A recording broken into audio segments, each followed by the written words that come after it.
¿Qué tal? El día de hoy vamos a hablar de este libro, ¿Por qué fracasan los países? El autor o los autores han propuesto dos teorías, sobre todo básicas, de por qué los países fracasan. De acuerdo a los autores, los países fracasan cuando tienen instituciones políticas y económicas extractivas. ¿A qué nos referimos a esto? Cuando un grupo de personas o una élite de poder finalmente se dedican únicamente a gobernar y a generar riqueza para ellos mismos. Y por el contrario, los países en donde se advierte que puede haber mejores instituciones o instituciones que verdaderamente ayuden a la sociedad, al progreso y a generar más riqueza, entonces estamos hablando de instituciones económicas y políticas inclusivas. De acuerdo con los autores, gracias a la Revolución Inglesa y a la Revolución Industrial que también se da en Inglaterra, es Inglaterra durante principios del siglo XIX y prácticamente hasta la Primera Guerra Mundial la primer potencia, lo cual se corrobora de manera histórica y nos hace una serie de reflexiones en el sentido de que gracias a esta revolución inglesa, revolución de corte político, es como los ingleses accedieron a este tipo de instituciones. Hoy podríamos decir y ver que no solo es Inglaterra, que hay otros países que económicamente han mantenido un buen nivel económico o un desarrollo económico importante y que por lo tanto las sociedades o los grupos sociales que se encuentran gobernados en estos países han tenido un mejor desarrollo o un avance económico o han generado mucha más riqueza en comparación de otros. El libro de hecho comienza haciendo una comparación interesante entre la ciudad de Nogales en Sonora y la ciudad de Nogales que se encuentra del otro lado de la frontera en el vecino país de Estados Unidos, y cómo de este lado de nuestro país, bueno, es una sociedad o una ciudad que presenta bastantes atrasos, que tiene bastantes deficiencias y que por lo tanto no ha alcanzado el desarrollo óptimo, ni mucho menos ha generado la riqueza que sí se encuentra en la ciudad homóloga del otro lado del río Bravo, del otro lado de la frontera. Entonces, bajo una técnica comparativa, los autores van proponiendo distintos ejemplos de por qué algunos países han fracasado o por qué algunas instituciones han fracasado, incluso algunas posturas y algunas ideologías. Hablamos también, por ejemplo, del comunismo y cómo también algunos otros países han tenido éxito. Es curioso el caso concreto, por ejemplo, de China, donde si bien permanecen instituciones políticas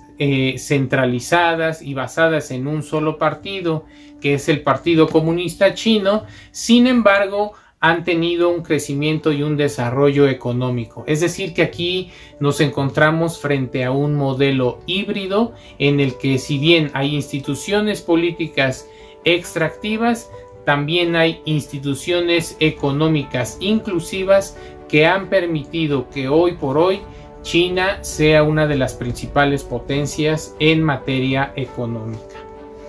En esta primera parte de nuestro video haremos la siguiente reflexión.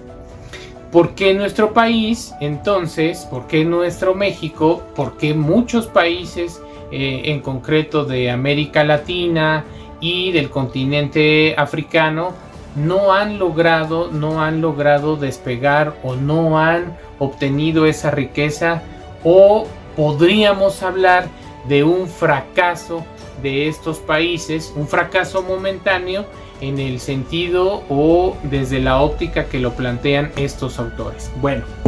en ese sentido quiero comentar lo siguiente.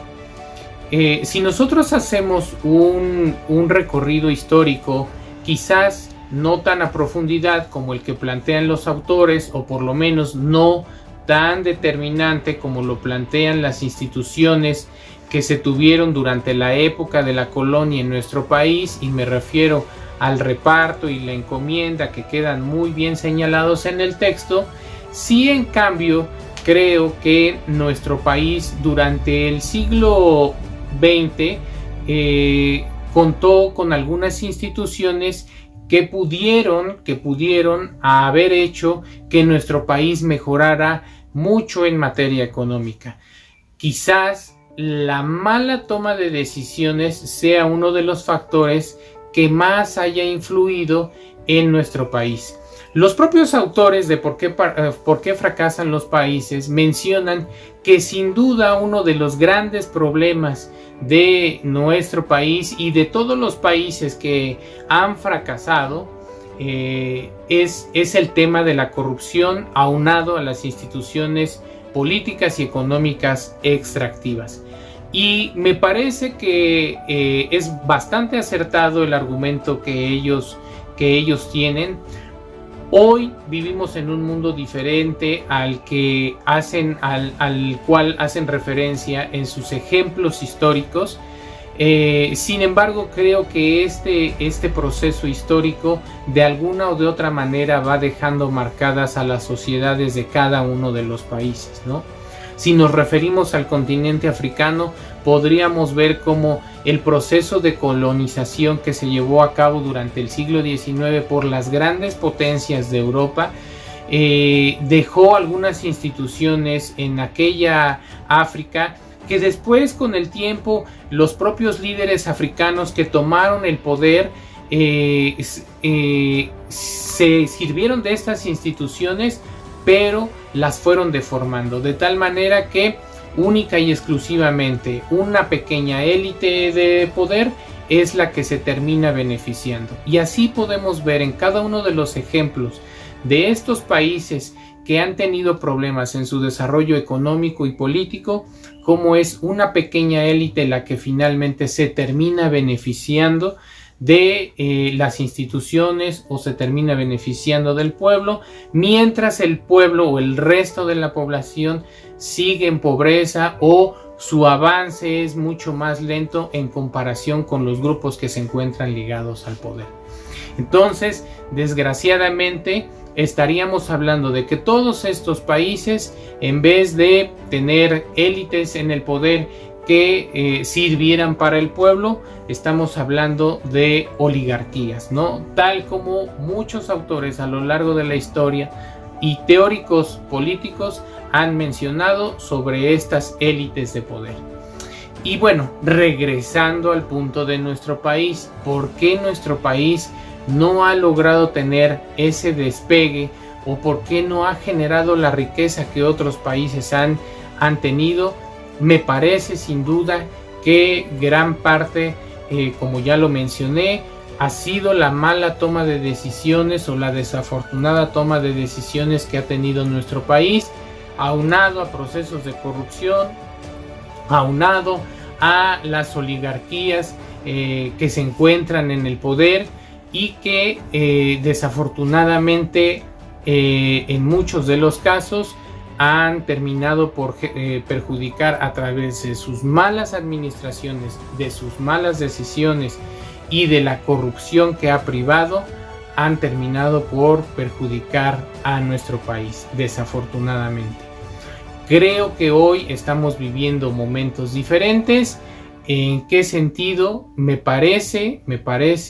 que hoy tenemos una sociedad diferente y que en la medida en que se sigan abriendo espacios de participación, y no solo me refiero a cuestiones de elecciones populares en donde nosotros como ciudadanos salimos a votar, sino que verdaderamente a través de organizaciones, de asociaciones civiles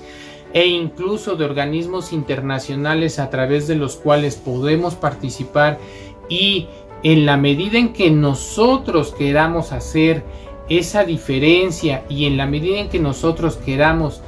cogobernar, que es ahora la nueva teoría de al referirnos al aspecto de la gobernanza, es decir, gobernar es, o esta nueva gobernanza significaría esta sociedad y gobierno caminar de la mano, tomar decisiones de la mano y sobre todo que esas decisiones que se tomen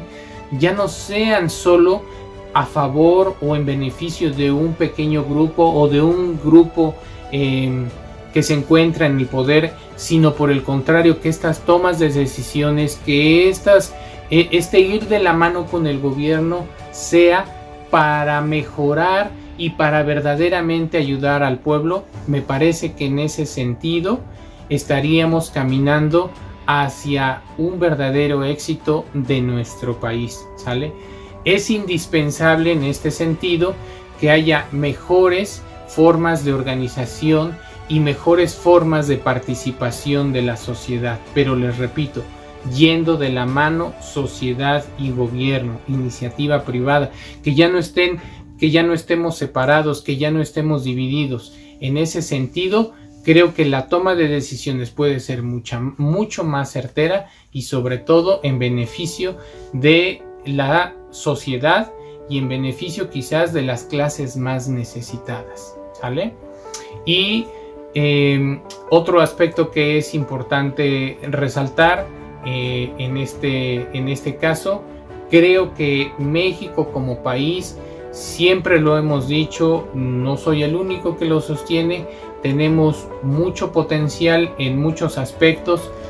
pero lo que siempre quizás también otro aspecto que nos ha hecho mucha falta es el hecho de estar bien preparados. En la medida en que seamos una sociedad no solo informada, sino preparada, que seamos una sociedad consciente, que dejemos a un lado ese letargo en el que nos encontramos y que estemos pendientes de los canales y de los espacios de participación, entonces podremos hacer